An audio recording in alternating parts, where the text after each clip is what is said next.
I'd love to start by asking about the online fandom of the show, because Ted Lasso has a lot of really passionate fans, especially when it comes to supporting their favorite canon or non-canon romantic pairings like Keely and Roy, or even Ted and Rebecca. So I'd love to know, what does the writer's room think of these different pairings, and do fan perceptions of these pairings ever change the arc of the show? It's a great question. No, I mean, the one rule always has to be, no matter how much the fandom gets excited about this thing or that thing, we cannot let it affect what we're trying to do. No matter how intensely and articulately some fans argue their points. We're very aware of these things, and some of them are truly amazing and wonderful.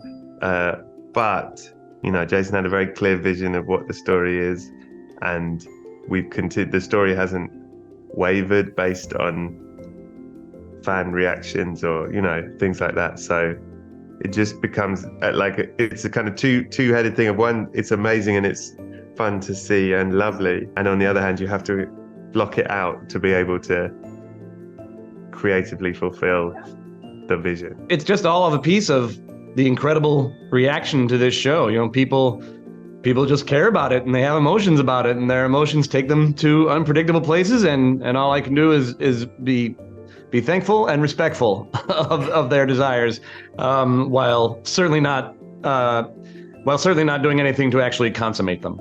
There's so many great pieces of fan art or memes or just reactions. Yeah. Was there any one in particular that really stood out to you and made you think like, oh, this is real, this is happening?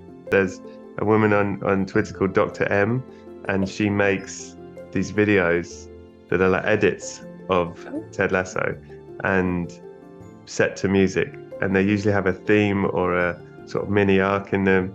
And they are incredible, genuinely they're very special because they're really well edited and really good. But you can also see the love that's gone into them. They're so thoughtful. Fucking hell. And the only downside is I always think like, she's a doctor. I worry she's letting people die while she's making these edits. And you have to stop editing and go and save some lives. The world needs more Ted Lasso edits. Yeah, you sure? It's her mission. One of the first ones that came out is kind of the one that hit me the most, because it was still this new world of wait, people do what? A woman in the Midwest made a needlepoint of all the characters. And I thought it was so cool and impressive. And I mentioned it to my partner, and my partner, unbeknownst to me, tracked this woman down. And this woman wasn't selling these things. She wasn't doing it on Etsy. She was just doing her own thing. And my partner convinced her to make another one for me. So I had this little needlepoint beard that I really care about. Apart from the needlepoint, which is very cool, what is another one of the coolest things you've gotten to do or experienced as a result of the show's success?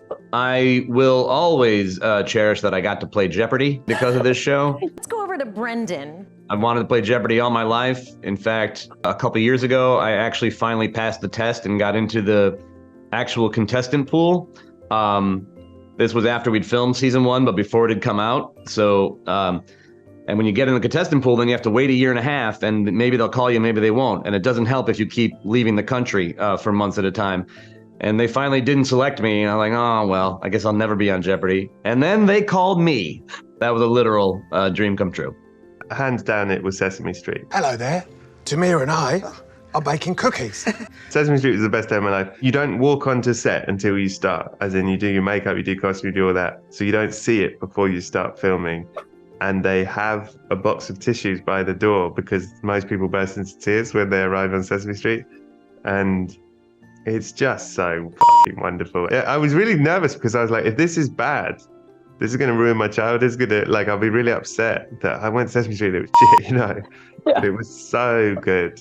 And they were such wonderful people working there. And they clearly make that show with so much love. And it's, relatable to what we try and do with Ted Lasso. It's that similar feeling of oh, everyone here really, really cares about this. And they really get that this is important to people. And it was lovely.